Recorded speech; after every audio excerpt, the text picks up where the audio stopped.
a Euro terminou e a gente teve o bem vencer. O futebol bonito venceu daquele futebol horrível e mal apresentado pela Inglaterra, que pela própria final a gente percebeu muito bem os tempos bem definidos, comparando ao primeiro tempo e ao segundo. A gente viu o primeiro tempo sendo da Inglaterra e o segundo tempo sendo o tempo da Espanha.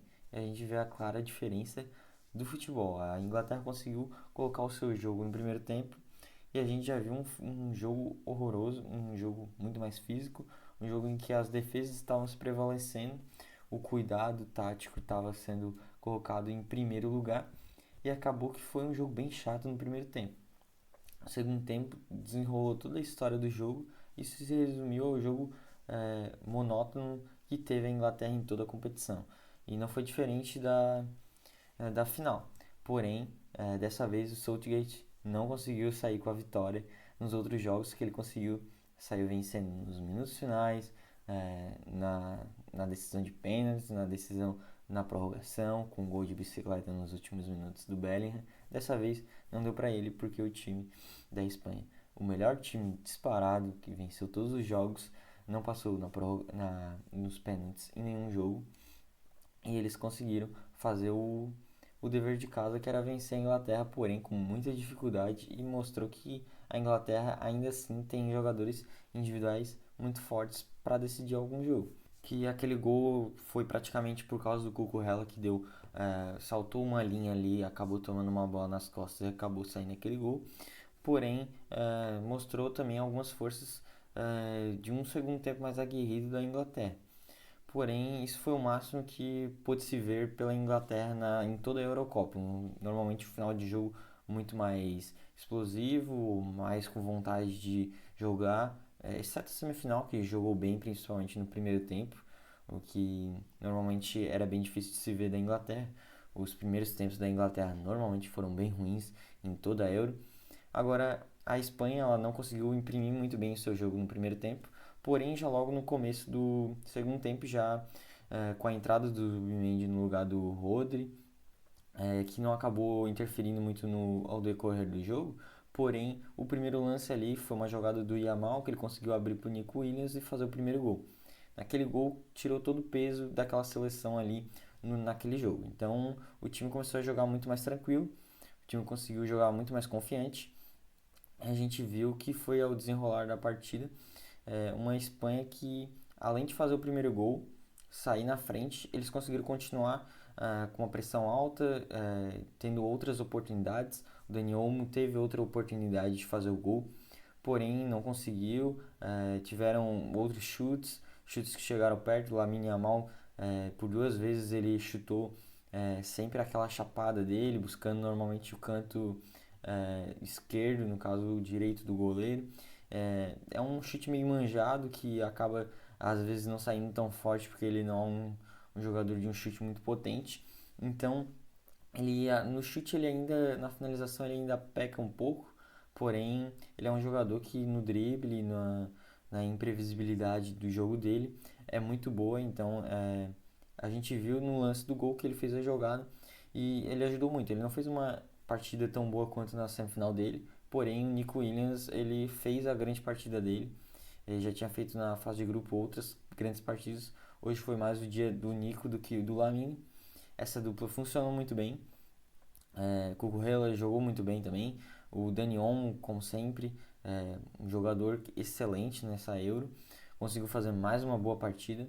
E o time da Espanha foi assim.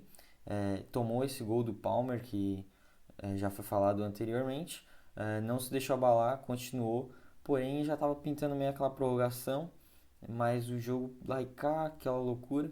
Conseguiu fazer aquele gol com o Oyarzabal, que tinha entrado no lugar do próprio Morata. Porém, naquele primeiro momento eu olhei assim, nossa, tá impedido, tá muito impedido.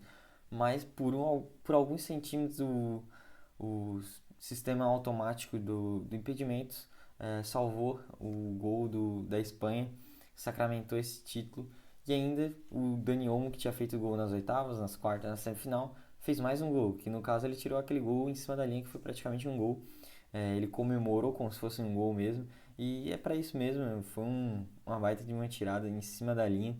aquele gol no abafa de novo, que a Inglaterra ela é profissional nisso, sofre o jogo todo e no final tá no abafa ali, que nem maluco, bota centroavante na área e acaba fazendo os gols assim, não também tirando os méritos de algum gol da Inglaterra, porém a maioria dos jogos foram assim, decididos mais no final, porque o plano tático da Inglaterra foi muito é, pouco aproveitada. É uma estratégia muito arriscada, colocando a defesa em primeiro lugar, um sistema defensivo até bem sólido, bom, para chegar longe nos mata-mata, principalmente levar jogos para prorrogação, para pênaltis, mas jogando contra times menores, isso daí chega a ficar até feio para uma seleção como a Inglaterra cheia de craque. Agora, num jogo como a final, poderia sim vir a acabar com o sonho da Espanha, simplesmente por um setor defensivo muito bem definido que o Southgate conseguiu fazer durante todos esses anos. Está 8 anos no cargo, pode chegar aí na Copa do Mundo há 10 anos, mas é aquela coisa, a Inglaterra ela não tem a experiência em grandes competições. Eu acho até engraçado que o Watkins ele falou que a Inglaterra às vezes parecia o Real Madrid. Você não matava, não matava, eles vão lá e no final eles conseguem vencer. Isso porque eles passaram nos jogos, alguns jogos ali no final, com gol nos acréscimos, com gol na prorrogação. Só que há uma grande diferença, né? O Real Madrid são jogadores experientes a vencer. Ali na Inglaterra tem jogadores que não têm essa experiência. O Bellingham ganhou agora com o Real Madrid uma Champions, mas a gente tem o próprio exemplo do Kane, que é a personificação de alguém que não tem experiência em ganhar títulos.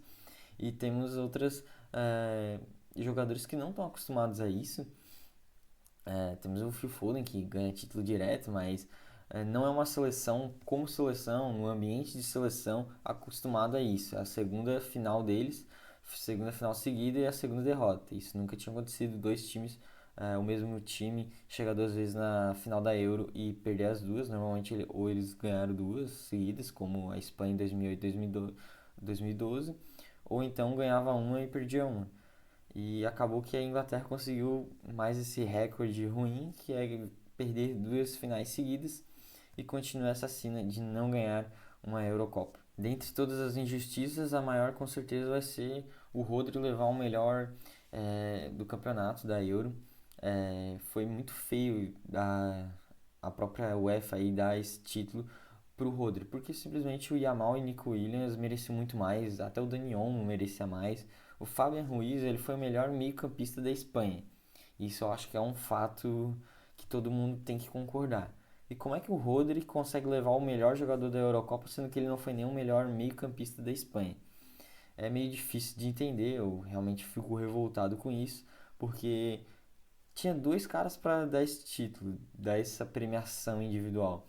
Lamine Yamal ou Nico Williams. Se tu quiser dar o Lamine Yamal, você pode dar o melhor jovem pro Nico Williams e vice-versa. Apesar do Nico Williams ser um pouco mais velho, né? Agora com 22 anos, mas ele tava com 21 anos praticamente a Eurocopa toda. Eu acho que essa idade ainda dá para ganhar o jovem.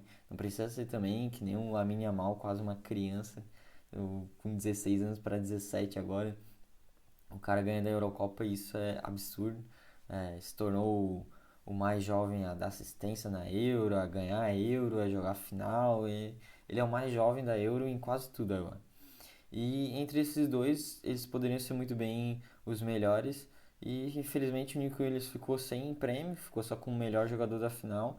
Só que em prêmio da Eurocopa em si ele ficou sem nada e o Lamine só com melhor jovem. Isso premiou de certa forma só pela grife e mostrou que essas premiações são pré-definidas antes da final. Certeza que o melhor da Euro seria o Bellingham se a Inglaterra ganhasse e se a Espanha ganhasse seria o Rodri. Independente do que fosse feito no campo, na final, de quem jogou melhor durante toda a trajetória, isso deixa muito mais feio esses títulos individuais que já há muito tempo já vem perdendo seu valor e ah, seu valor durante toda a temporada, o jogador se esforçar mais e acabar sempre pendendo aos jogadores que têm mais grife e mais mídia. Entre tudo isso, essa foi uma grande Euro da Espanha, se consolidou como time, foi um time muito mais merecedor do que a Inglaterra, Quem sabe a Alemanha também poderia vir a ganhar e seria um pouquinho mais justo, mas muito mais merecido que seria fosse a França, o Portugal, o vencedor, qualquer outra seleção ali. A Espanha foi mais merecedor pelo futebol jogado. E vamos ver o futuro dessa seleção que tem inúmeros jogadores jovens aí, como o Gavi, Pedri, Dani Olmo, Lamine e Nico, para despontar ainda. Eles têm ainda um suporte de outros jogadores mais experientes, como Rodri, Morata, então tem tudo para chegar muito forte para a Copa do Mundo, mas não, eu não considero ainda assim uma seleção favorita, apesar de mostrar um futebol muito sólido.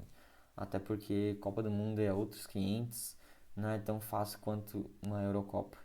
É muito mais difícil, o peso é muito maior e tem mais 2 anos para rolar, mas com certeza é um time que vem muito forte, uma seleção que virou quase que um time que é tão forte quanto, porque conseguiu mostrar que pode fazer um elenco com uma filosofia bem traçada e que pode trazer resultados tanto para agora quanto para o futuro. É um time também para o futuro. E é isso, curte, compartilha esse vídeo com todo mundo e muito obrigado por ter assistido até agora.